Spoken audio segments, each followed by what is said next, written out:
Um grupo de 4 aventureiros chamado Crimson Lotus Fan está pronto para uma expedição. O líder Narra zomba do oponente e diz que a galinha está tentando ameaçá-los. Em seguida, ele se vira para um dos membros do grupo chamado Sid e ordena que ele fique fora do caminho. Narra comanda Irene e Hana para cobrir suas costas e instrui Sieg a liderar. Em breve, Narra avança contra o oponente e balança sua espada selvagemente ao redor. Irene comenta que Narra está em boa forma naquele dia, e Narra observa que seus oponentes estão cheios de brechas, e é por isso que são mortos instantaneamente. Hana concorda que o local é um ótimo terreno de caça, os monstros voadores não desistem e avançam contra eles novamente. Desta vez, Narra lidera e os corta rapidamente. Mais tarde, na guilda da cidade de Ster, Narra está orgulhosamente mostrando a bolsa que ele ganhou naquele dia, e muitas pessoas comentam que ele está em boa forma naquele dia.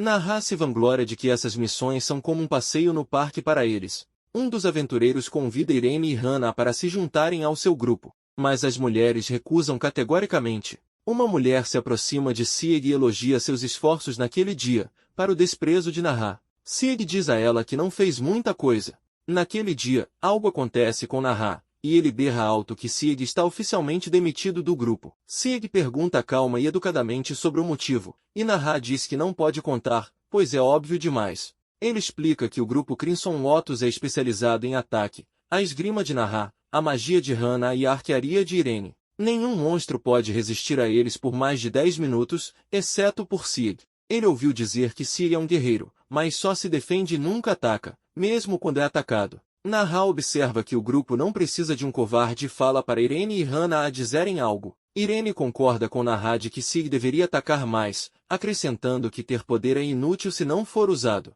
Narra fala que Sieg está arrastando o grupo para baixo. Sieg protesta que não apenas ficou parado e desempenhou um papel no grupo. Narra grita com ele por ter sido espancado e então diz que ele cumpriu seu papel. Além disso, Narra o chama de espantalho e enfatiza que o grupo não precisa de um espantalho imóvel, pois ele não está no mesmo nível deles. Sieg se levanta e retruca que não quer fazer parte do grupo. Narra zomba, chamando isso de desperdício da taxa de acomodação. Para encontrar tranquilidade, Sieg lembra que nem sempre foram assim quando formaram o grupo, compensando as fraquezas uns dos outros e sendo bons companheiros. No entanto, desde que o Crimson Lotus Fan ganhou popularidade, Narra passou a entender algo errado e se tornou alguém que despreza as fraquezas dos outros. Sieg decide ir até a guilda.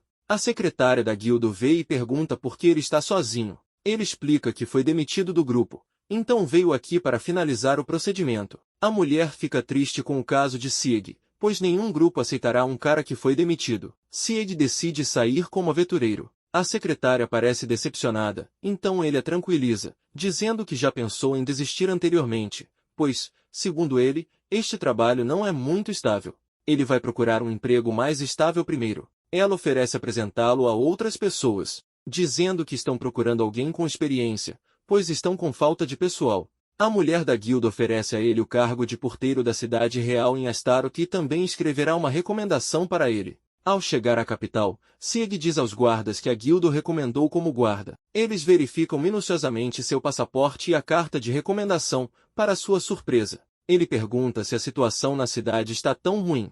Os guardas parecem muito preocupados e dizem a ele que as pessoas e os recursos estão todos esgotados devido aos repetidos ataques dos monstros. Eles sempre estão com falta de suprimentos porque os comerciantes não podem vir, então ficam muito felizes ao ver Sieg se candidatando a esse emprego. Um dos guardas o reconhece como um aventureiro de classe B, parte do grupo Crimson Lotus Fan. Sieg, sombrio, diz a eles que isso era no passado, e eles exclamam que ele é aquele cara famoso. Sieg está totalmente perplexo, mas os guardas o deixam passar, pois terminaram de verificá-lo minuciosamente. Eles apontam para o escritório e pedem a ele que conheça o chefe da guarda, Bolton. Ainda confuso com os comentários dos guardas, Sieg se dirige ao escritório. Um dos guardas pergunta ansiosamente como eles poderão confiar na pessoa que foi demitida do Crimson Lotus Fan.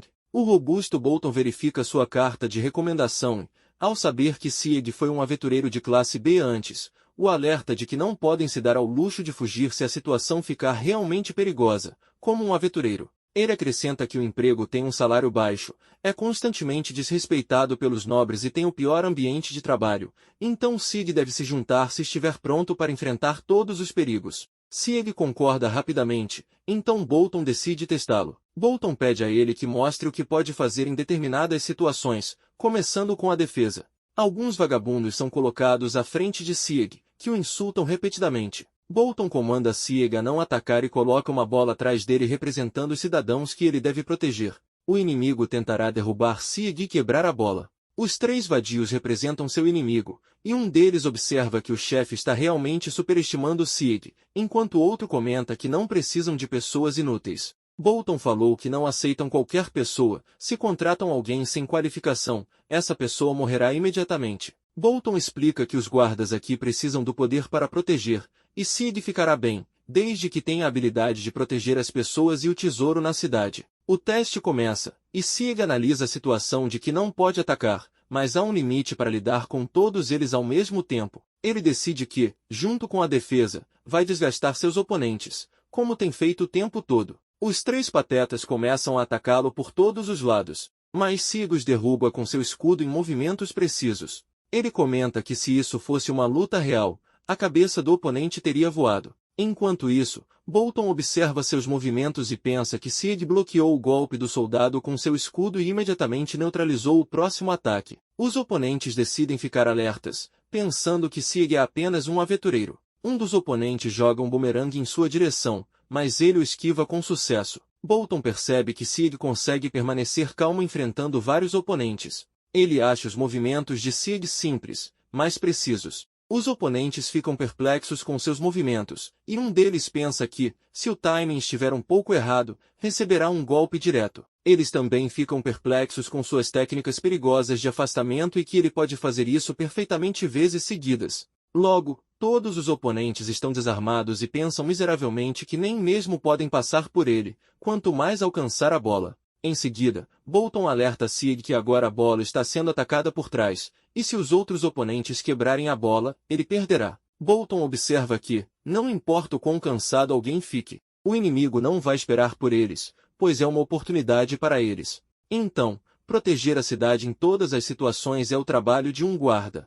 Os oponentes se aproximam à velocidade da luz, e Bolton comenta que Sieg não pode alcançar esses caras a essa distância. Ele provoca Sieg se ele perderá essa rodada. Um Sieg determinado promete que não e grita em voz alta alvo de ferro. Quando os atacantes estão prestes a tocar a bola com suas armas, Sieg grita alvo de ferro e, em questão de segundos, os atacantes são repelidos por uma força desconhecida. Em uma olhada mais próxima, pode-se ver que seus ataques são fortemente bloqueados pelo escudo de Sieg. De repente, ele os afasta com um golpe tão poderoso que são arremessados à distância. Bolton observa que Sieg concentra todos os ataques nele mesmo e está impressionado até o talo. Ele anuncia que vai testar as habilidades de Sieg sozinho. Ele sugere um combate corpo a corpo, e que eles vão lutar até um deles se render ou morrer. Os oponentes anteriores estão muito surpresos com a destreza demonstrada por Sieg, mas torcem para que seu chefe os vingue. O chefe Bolton é um aventureiro de classe A, e sua força rivaliza com a de um cavaleiro-capitão. Bolton faz um ataque, e Sieg tenta bloqueá-lo com seu escudo. Ele percebe que Bolton é rápido e pesado, pois os pés de Sieg estão afundando no chão. Sieg consegue desviar do ataque, mas quase quebra sua defesa. Ele percebe que Bolton é muito forte e que, dessa forma, seu segundo golpe pode ser fatal. Quando Bolton ataca pela segunda vez, Sieg primeiro defende, e encontrando a oportunidade, atinge sua espada em direção a Bolton, mas com grande velocidade, Bolton consegue desviá-la. Bolton comenta que Sieg tem a habilidade de lutar de igual para igual com ele. Os outros se perguntam se Sieg foi realmente demitido do grupo. Bolton diz a ele que, honestamente, Sieg já passou no teste, mas seu espírito de luta, que estava morto há muito tempo, foi revivido agora, então ele quer que Sieg o entretenha mais. Bolton menciona os 1000 cortes e desafia Sieg a bloqueá-los. Bolton começa a balançar sua espada de tal maneira que seus flashes parecem pétalas unindo pelo ar, bloqueando impiedosamente todas as rotas de fuga. Um Sieg indefeso observa enquanto inúmeros cortes são lançados em sua direção, mas quando ele dá uma olhada na bola, ele é subitamente lembrado de sua responsabilidade com os outros. Horrorizado, ele não bloqueou realmente, mas levou todos os cortes sobre ele. Um Bolton atordoado permanece lá completamente assustado por ter matado Sieg. Até mesmo os patetas dizem a ele que ele exagerou. Mas para sua agradável surpresa, Sieg está de pé diante deles, são e salvo, mesmo depois de receber todos aqueles golpes. Bolton está impressionado até o talo, novamente, porque Sieg fez isso apenas para proteger a bola. Bolton comenta que subestimou Sieg e que ele passou no teste. Outros se perguntam quão avançados são os outros membros do Crimson Lotus Fang. Bolton chama Sieg de cara extraordinário, porque ele mesmo não teria conseguido sobreviver a esses golpes sem se machucar. Mais tarde, durante uma refeição, Bolton pergunta a Sieg como ele treinou tão duro. Ele responde que sempre teve confiança em sua defesa. Bolton observa que, com uma defesa tão incrível, Sieg não precisa se preocupar em fazer paradas perigosas.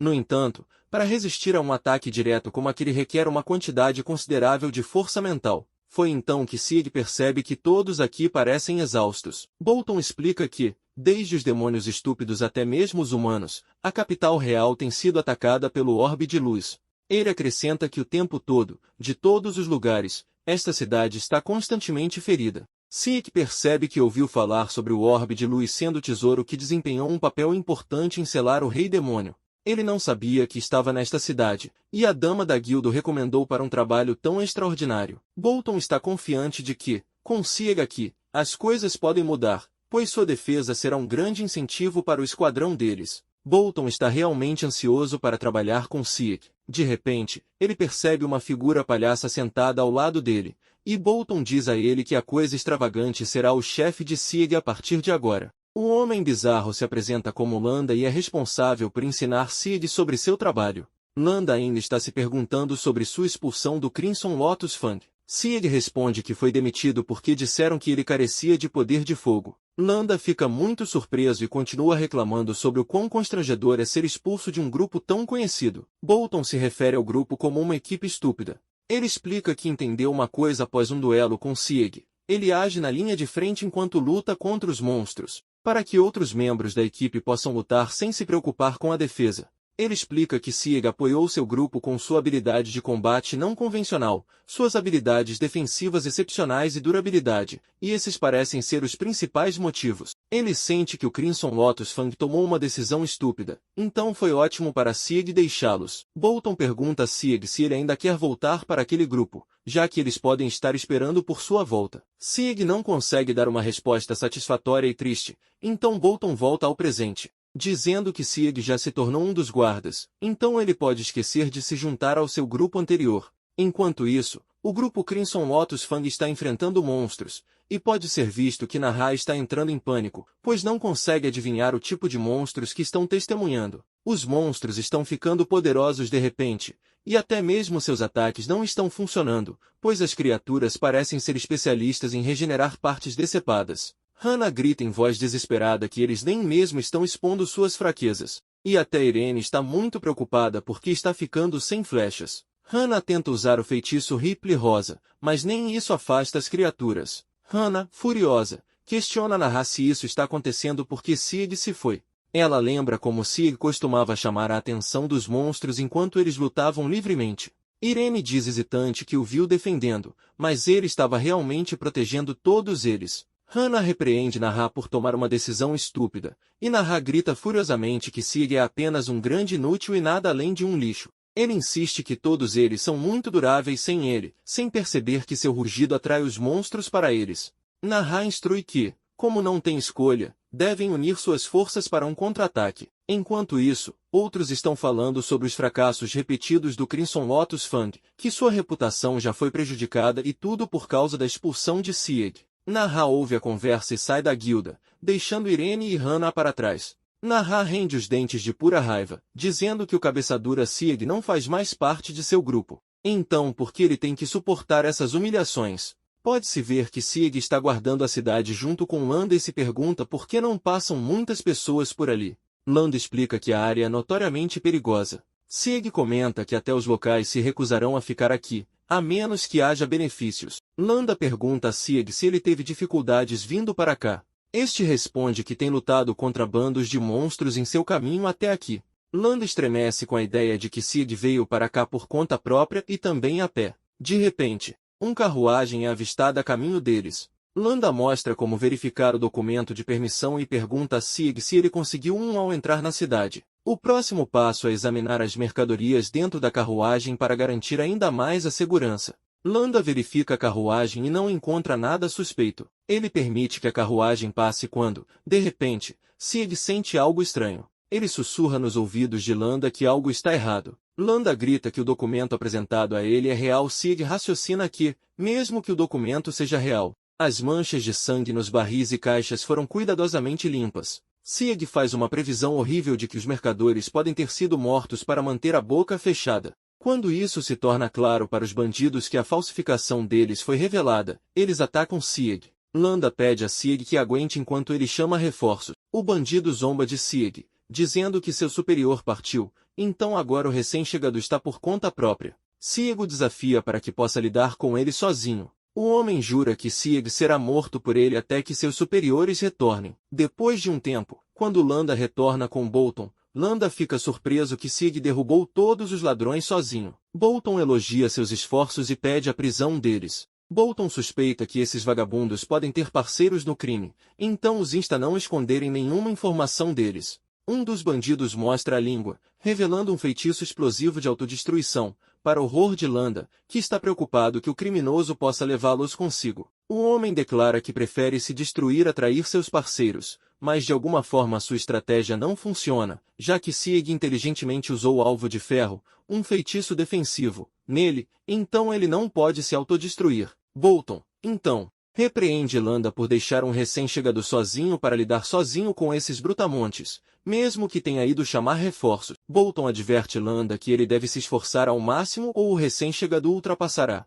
Pode ser visto quão irritado e perturbado Landa está porque ele assume que Sieg está se divertindo vendo ser ridicularizado. No entanto, este responde que está feliz por Landa ter chamado reforços. Na manhã seguinte, Landa cumprimenta Sieg animadamente e pergunta se ele dormiu bem, quando de repente avista um monte de cadáveres de monstros ao lado do portão. Sieg lhe diz que esses monstros estavam tentando invadir a cidade na noite anterior, então ele os matou. Landa olha para ele ameaçadoramente e hilariamente continua repreendendo Sieg por não ser um jogador de equipe, já que deveria ter chamado reforços ao avistar monstros. Ele continua sem parar, dizendo que Sieg é parte da comunidade, então deve saber compartilhar com os outros, e não importa o quão talentoso ele seja, nunca deve menosprezar os outros. O humor de Landa muda repentinamente, e ele diz que precisam limpar a bagunça e começar a missão do dia. Ele se pergunta se Sieg pode trabalhar durante o dia, já que esteve acordado a noite toda. Quando Sieg confirma, uma expressão decepcionada cruza o rosto de Landa, que continua dizendo que, embora Sieg pareça bem, ele ainda tem trabalho a fazer na manhã seguinte. Ele está preocupado que Sieg possa desmaiar de repente, pois não descansou na noite anterior. Seu nível de energia aumenta enquanto ele continua reclamando, até mesmo perguntando a Sieg se ele odeia seu trabalho. Sieg sorri para ele e diz que pode continuar assim por uma semana, pois está acostumado. Landa elogia superficialmente sua resistência, mas, no fundo, ressente seu nível de energia normal. Ele até o compara com um golem de ferro ou algo assim. Na bagunça, Sieg percebe que ninguém tem vontade de comer. Ele é informado de que os cavaleiros estão enfrentando uma tarefa difícil, e eles também estão de alguma forma afetados, pois a maioria dos alimentos é entregue aos superiores. Sieg percorre o quarto e observa que todos parecem desanimados e cansados. Sieg decide sair, pois toda aquela melancolia e exaustão estão o irritando. Enquanto Sieg aproveita o ambiente externo com crianças brincando ao seu redor, de repente uma voz o chama. Sieg se vira para encontrar uma bela garota tentando confirmar se ele é Sieg que veio vê-lo pelos rumores. Ela também confirma que ele derrotou o Capitão Bolton em um duelo 1 a 1, o que significa que ele é realmente poderoso. A garota se apresenta como Saria Tana, e informa que será sua companheira de equipe. Sieg tenta se controlar para não analisar muito a vestimenta imprópria de Saria e pergunta se ela está tomando sol para se vestir assim. Saria diz que esta é sua roupa oficial, pois permite que ela se mova livremente. Sieg ainda está preocupado com suas defesas, mas Saria diz a ele que pode suportar os danos dos inimigos. Quando uma criança próxima, que está brincando com um balão, a perde para o céu, uma ágil Saria dá um salto, pega o balão e a devolve à criança. No entanto, Sieg ainda está preocupado com a maneira como Saria se veste em público, mas ela parece muito confortável com seu traje. Ele pergunta por que ela se juntou às tropas de defesa, e Saria responde que suas maiores razões estão em ajudar os residentes. Ela acredita em proteger a cidade e as pessoas ao redor do mundo. Em seguida, ela pergunta a ele sobre Landa, orientando-o. Quando Sieg confirma, Ela diz a ele para ter cuidado, porque Landa não é amigável com os recém-chegados. Sieg se pergunta se Bolton sabe disso. Saria responde que o capitão não pensa muito bem em Landa, e isso explica sua hostilidade em relação aos recém-chegados. Sieg agradece a Saria e fica feliz por haver pessoas como ela no mundo.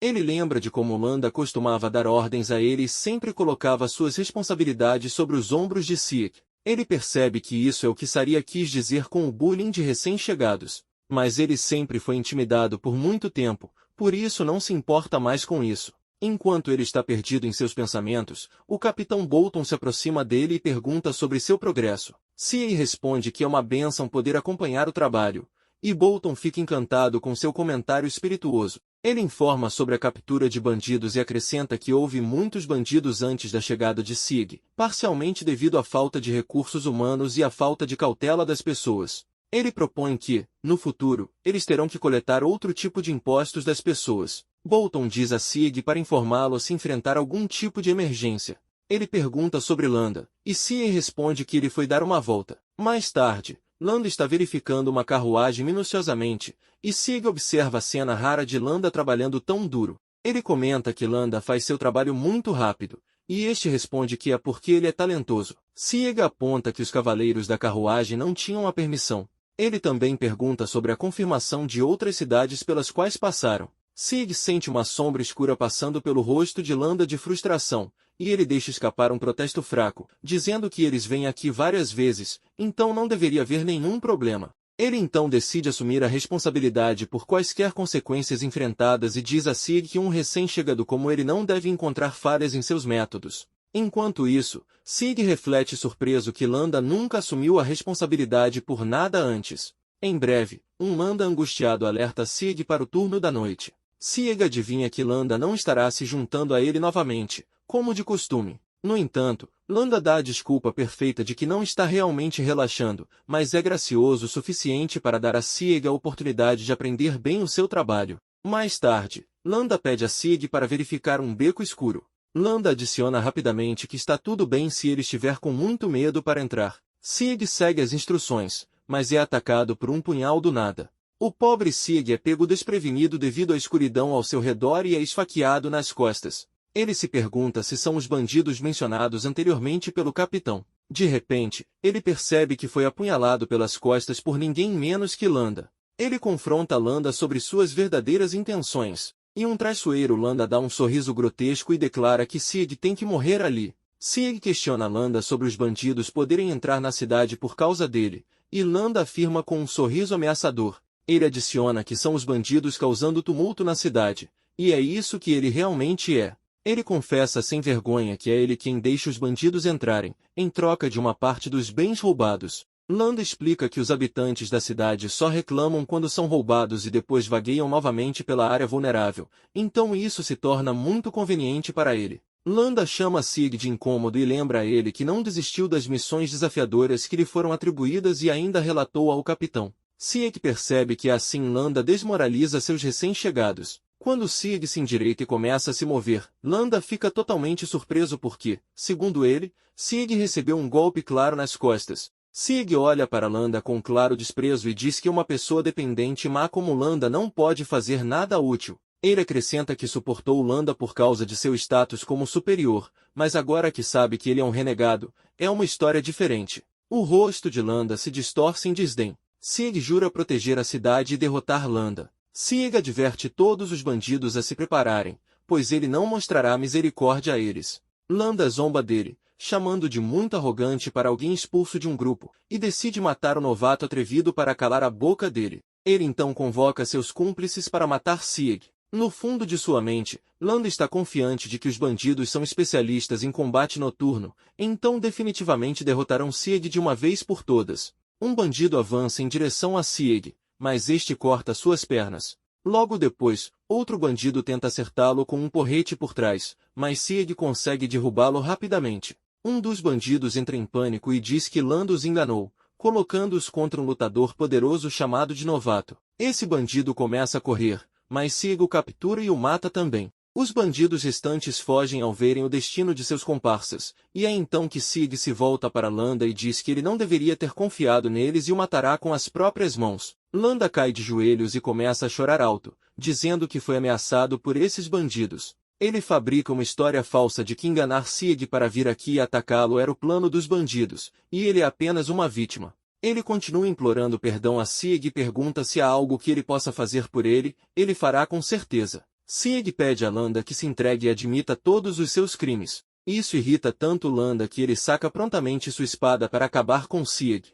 No entanto, Sig o soca com seu punho de ferro e grita que um canalha como ele não merece a honra de empunhar uma espada, e ele deve ir para a cadeia pelos crimes que cometeu. Mais tarde, Bolton elogia os esforços de Sig, pois graças a ele conseguiram capturar todos os bandidos. Até mesmo Saria está elogiando Sig por alcançar um feito tão importante tão rapidamente, para a vergonha deste. Enquanto isso, Bolton não consegue acreditar que o canalha Landa foi o mentor de tudo desde o início. Bolton acredita que Sig deve ser promovido para se tornar um comandante de divisão devido ao seu feito maravilhoso. Saria parece mais animada do que Sig, enquanto Bolton continua que é uma coincidência que eles tenham uma vaga para essa posição, então ele sente que Sig deve aceitá-la. No entanto, os subordinados de Bolton têm problemas reais com sua decisão, pois, segundo eles, normalmente leva 3 anos para um recém-chegado ser promovido a esse tipo de nível.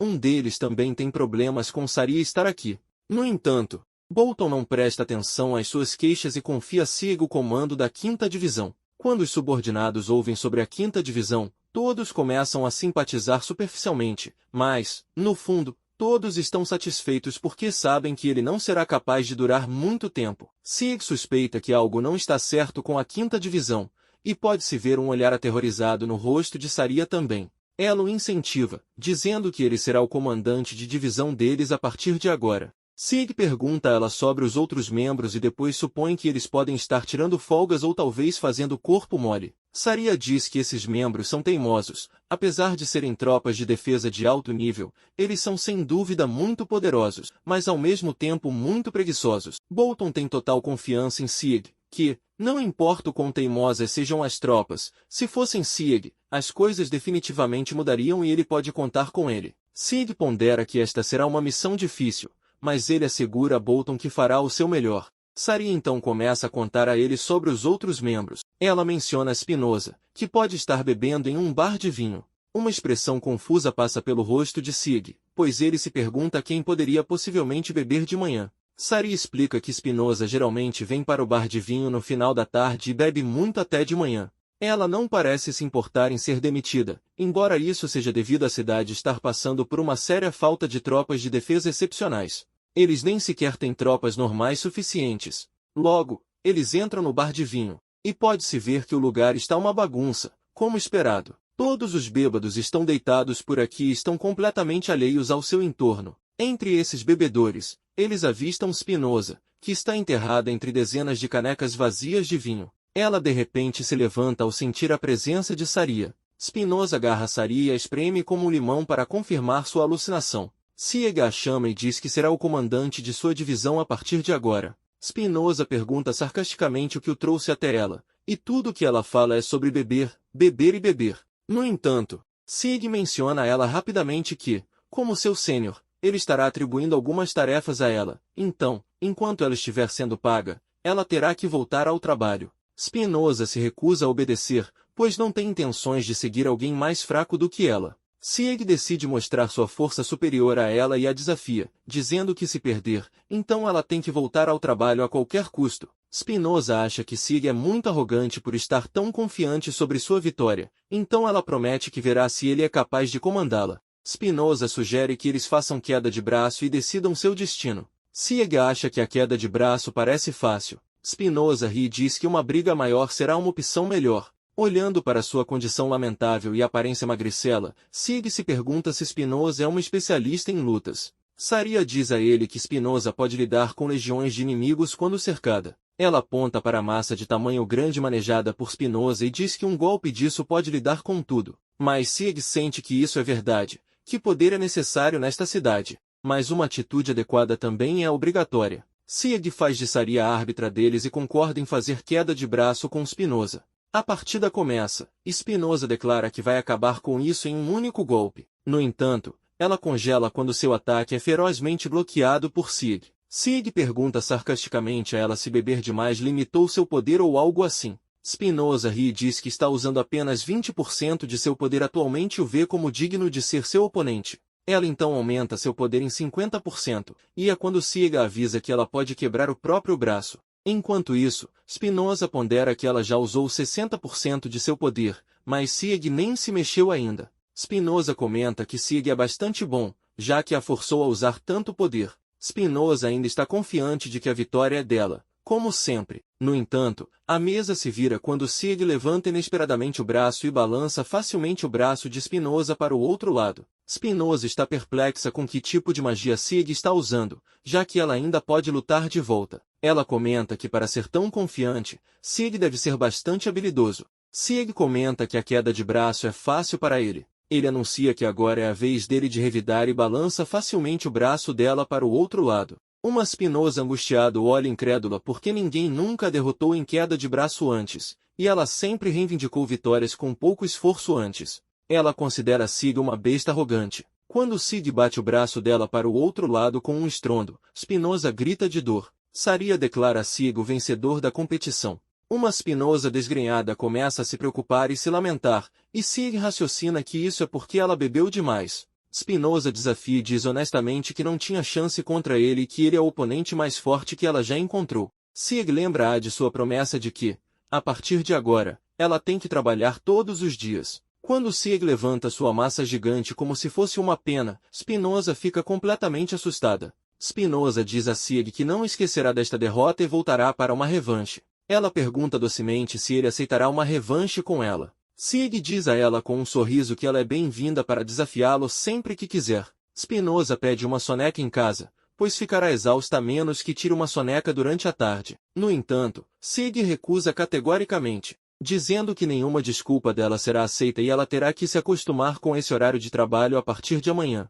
Spinoza concorda prontamente. Sig então pergunta sobre o outro membro, e Saria comenta que não faz ideia de onde esse membro está, porque ela é imprevisível. De repente, um estranho os observa secretamente e se pergunta por que eles não fazem uma celebração para seu novo comandante, pois é impressionante ver alguém forçar Spinoza a trabalhar com sucesso. Ela também chama Sig de homem intrigante. Saria menciona Fan, que é proficiente com as flechas. Sig supõe que Fan é uma arqueira. Saria acrescenta que Fan é capaz de ler a direção do vento também. Sig se pergunta se Fan também gosta de espionar os outros. Neste momento, uma flecha se lança em direção a Sig e está prestes a atingir o lado de sua cabeça quando ele a bloqueia rapidamente, segurando-a. De repente, uma figura encapuzada aparece na frente deles, e Sig supõe que pode ser Fan. Fan se revela, confirma sua aparência e pergunta a Sig como ele foi capaz de encontrá-la, agora que ela está confiante o suficiente para não ser detectada.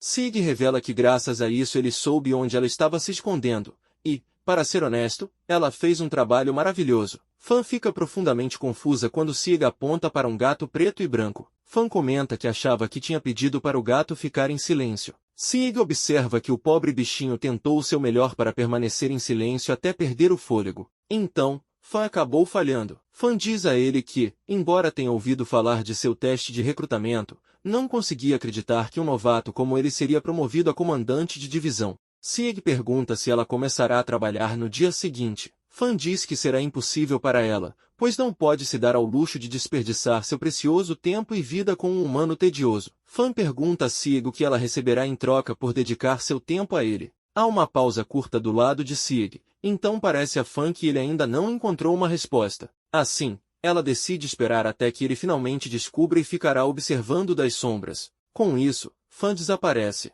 Sig acha ela incompreensível e sabe que todos têm sua própria maneira de pensar. Ele sabe que eles sentem que qual é o ponto de conquistar o reconhecimento de um superior. Então, a Spinoza, que está sempre fazendo birra, que durante determinadas horas deveria tirar uma soneca e agora é forçada a tirar uma soneca. Ela não bebeu por um tempo, e patrulhar é tão chato, etc. Ela sugere que não seria melhor se eles prenderem todos os suspeitos juntos e darem uma surra em todos. Sig raciocina que então ela correrá o risco de bater nos inocentes. Então isso não soa tão bom. Saria comenta que é ótimo fazer um trabalho com Sig novamente. Quando Spinoza ouve isso, ela começa a apertar Saria novamente, e Saria tenta impedi-la, dizendo que suas ações serão consideradas assédio, mesmo que ambas sejam mulheres. Uma Spinoza agitado chama de rígido e desafia-o a fazer alguma coisa. Imediatamente, Sieg chama alvo de ferro. Spinoza é forçada a bater em seu peito involuntariamente. Seus ataques são bloqueados ferozmente por Sieg, que depois pensa que ele pretendia arrastar as mãos dela para as dele, mas ele acha que calculou errado o caminho da habilidade. Saria agradece por ele ter a salvado das garras de Spinoza. Quando de repente Sieg agarra uma flecha que se aproxima da cabeça de Saria, ele chama Fan sombriamente que desta vez ela foi longe demais. Fan é vista de pé no telhado de um prédio alto, segurando um arco em suas mãos. Sieg raciocina que Saria poderia ter morrido por causa desse tiro. Fan diz a ele que é porque ela deseja atenção, então ela quer que seu alvo de interesse pense nela o tempo todo. Sieg se pergunta por que ninguém iria querer parar Fan, e ela responde que nenhum amigo dela faria isso por ela. Sieg novamente oferece a Fan trabalhar com ele, mas Fan se recusa, pois, segundo ela, não pode se comunicar com os outros. Sieg exausto acha que a conversa não está indo a lugar nenhum. Ele se pergunta se Fan é boa em outros trabalhos além de atirar flechas nos aliados. Fan se despede e desaparece. Saria comenta que as coisas escalaram rapidamente. Spinoza sugere que uma luta cara a cara resolverá a questão de uma maneira melhor. Sieg espera que Fan pare de causar acidentes, como atirar flechas nos aliados, e também brinca com eles sempre que estão trabalhando, atirando flechas para evitar que fiquem distraídos. Sieg pode imaginar bloquear flechas em situações em que estão tendo uma refeição ou lutando em uma batalha. Logo, cai a noite, e uma Spinoza animada soca o ar, pois é hora dela beber vinho. Saria pergunta a Sieg se ele tem trabalhado muito, então ela espera que tudo esteja bem com ele. Sieg aconselha Spinoza a não beber muito, pois ele a verificará no dia seguinte. Após se despedir de Saria, ele volta para o seu lugar para descansar. Enquanto está cochilando, Sieg não tem consciência de que está sendo observado intensamente por Fan. Fan está totalmente surpresa por ele ter bloqueado com sucesso todas as suas flechas. No entanto, parece que Sieg está completamente alerta mesmo em seu sono e está totalmente ciente de Fan se intrometendo em seu quarto. Como esperado, ele a chama e diz o quão paciente e persistente ela é. Não só ela é furtiva e cautelosa, mas também muito precisa ao disparar flechas. Fan pergunta a Sieg que, a partir de suas observações, ela tem certeza de que ele não precisava ter se incomodado em bloquear suas flechas, dado sua resistência incrível. As flechas não teriam causado um arranhão em sua resistência dura, mas ele mesmo assim bloqueou todas elas. Sieg responde calmamente que fez isso por causa do orgulho dela, já que Fan disse anteriormente que aquelas flechas eram apenas para se divertir. Ele supõe que é apenas seu instinto, e ele pensa que perderia a oportunidade para uma partida se ignorasse todas as suas flechas. Uma expressão chocada aparece no rosto de Fan, e então ela diz que receberá algo inestimável em troca de dedicar seu tempo. Ela então agradece a Sieg por ser um homem tão interessante, mas ela planeja mexer com ele até que o tenha entendido completamente. Em breve, ela se deita ao lado dele, para a vergonha de Sieg, e diz que está mostrando sua sinceridade a ele. No entanto, ela diz que um arqueiro próprio não deve ficar muito perto do alvo.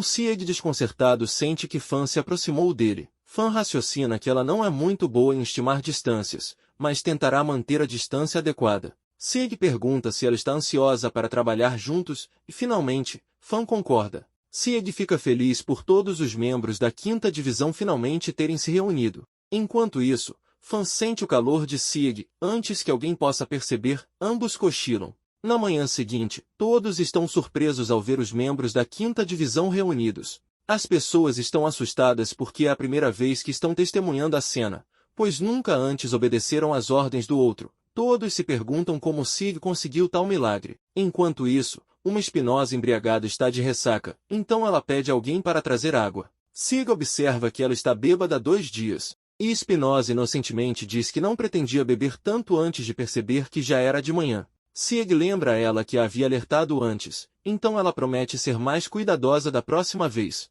No entanto, Sieg, furioso, insiste que ela começará a partir de hoje, agora mesmo, deste momento em diante. As pessoas que estão assistindo imaginam Spinoza desencadeando sua fúria sobre elas, e a maioria dos antigos comandantes de divisão caiu vítima dela. Enquanto isso, Fan diz a Sieg que já viu a habilidade de Spinoza e agora ele deve testemunhar a dela também. Ela propõe algum tipo de interação física, e Sieg adivinha que isso pode acalmar os outros. Fan, com olhos vidrados, diz a ele que a interação física é apenas para Sieg e não para os outros. Sieg brinca, dizendo que parece um anúncio de assassinatos. Enquanto as pessoas estão aterrorizadas ao verem Fan, elas se perguntam se é seguro permanecer lá. Elas notam que Sieg não vacila e isso é assustador. Enquanto isso, Saria está feliz que todos tenham se tornado muito animados novamente. Inesperadamente, o Capitão Bolton chega e traz mais notícias. Ele informa que a equipe de reconhecimento relatou que a triste Legião dos Mortos-Vivos preparou seu avanço e pode atacar esta noite. Todas as divisões começam a entrar em pânico. Um dos guardas exclama que tiveram que recuar da última vez para reunir suas forças, mas isso ainda estava longe de ser suficiente. Outros entram em pânico, acreditando que desta vez estão realmente perdidos. O Capitão Bolton explica a um Sieg perplexo que a Legião dos Mortos-Vivos está atrás da esfera de luz e que eles a encontraram um ano atrás. Por mais que tentassem se defender, as perdas eram insuperáveis, as tropas caídas tornaram-se parte dos soldados mortos-vivos. Sieg pondera que o avanço dos inimigos não parece fácil de lidar. Alguém sugere que os cavaleiros fornecerão alguma assistência. Bolton refuta e diz que esses cavaleiros têm a tarefa de proteger as famílias reais e nobres, então não tem escolha senão construir um muro para deter os monstros. Os guardas gritam e temem que não sejam invencíveis. Bolton observa que a tarefa mais perigosa é guardar o portão da frente. Os outros guardas começam a gritar com medo de que não conseguirão. No entanto, os membros da 5ª Divisão, liderados pelo valente Sieg, dizem a Bolton que eles vão guardar o portão da frente. Mais tarde, uma criatura solitária está vagando, pensando que o sol se pôs e a noite chegou. Tudo foi posto em movimento, e o avanço começou. A criatura solitária se sente inquieta, pois ainda não libertou o Rei Demônio do domínio da Esfera de Luz. Eles têm que destruir tudo para reivindicar a Orbe de Luz, e o que aguarda a humanidade é a sua perdição. A criatura está extasiada por se tornar o braço direito do Rei Demônio e convoca suas legiões mortas-vivas para atacar a cidade e esmagar todo o reino para estabelecer o reinado do Rei Demônio mais uma vez.